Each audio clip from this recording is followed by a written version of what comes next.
Badan panas, sesemut sebelah badan, rupanya anxiety.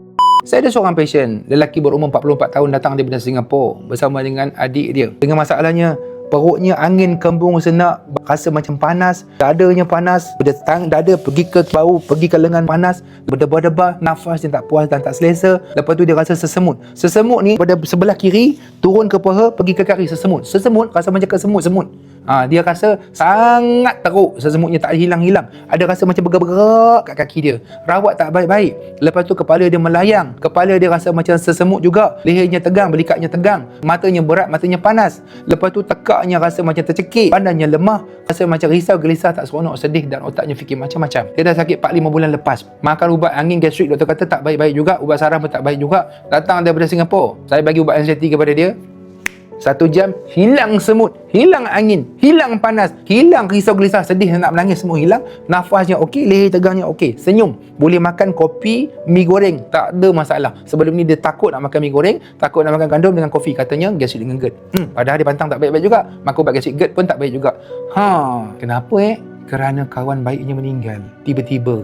Sedih yang teramat. Dan dia juga stres dengan isterinya. Ada sikit isu dalam keluarganya. Isteri tak faham katanya. Isteri tak sayang katanya. Isteri selalu beletih kat dia katanya. Padahal isteri beletih sebab nak bagi dia sembuh.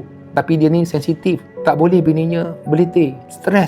Stres punya pasal, teringat kawan meninggal punya pasal, anxiety datang. Jumpa doktor kata gastrik GERD. Dia tak kenal anxiety GERD. Dia tak kenal rupanya itu anxiety. Ramai doktor hari ni tak kenal. Hampir semua doktor sampai bila nak kerti beza ni Aku cakap anxiety, panic attack dengan psikosomatik pun tak kerti-kerti. Duk gastrik GERD. Berlambak aku jumpa kes. Hampir salah diagnose, tak kerti-kerti. Sarap tak kucing habuk apa? Hampa tak kerti nak beza ke anxiety, panic attack, psikosomatik dengan gastrik GERD tak sembuh-sembuh? Hampa bagi ubat gastrik GERD bulan-bulan makan dah pantang tak sembuh-sembuh. Lepas ni jangan tak kerti diagnose lah. Follow up patient kita. Dah baik ke belum? Kalau dah baik tu maksudnya betul lah gastrik GERD.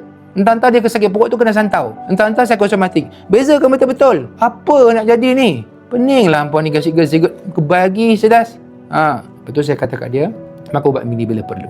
Balik tu janganlah gaduh dengan bini. Memang bini beletih. Okey? Kalau bini beletih dalam hati kata apa? Ada ku kisah. Mana nak layan? Jangan cakap kuat-kuat kat dia, nanti bini marah. Cakap dalam hati, ada ku kisah. Mana nak layan? Buat pekak. Bini beletih buat pekak. Jangan masuk otak pergi hati, nanti hang sentak. Nanti anxiety datang. Okey? Reset otak, kawal trigger. Jaga trigger mata, jangan tengok bukan-bukan, jangan dengar bukan-bukan, jangan fikir bukan-bukan, jangan sebut bukan-bukan, jangan google bukan-bukan. Aku baik, aku kuat, aku sembuh. Aku mesti sembuh tanpa ubat. Allah tolong. Hampa pun sama, stres, anxiety. Stres pasal penyakit diri sebenarnya. Tak baik-baik kan? Sebab tu hampa stres kan? Tu punca dia. Tak mau stres lah.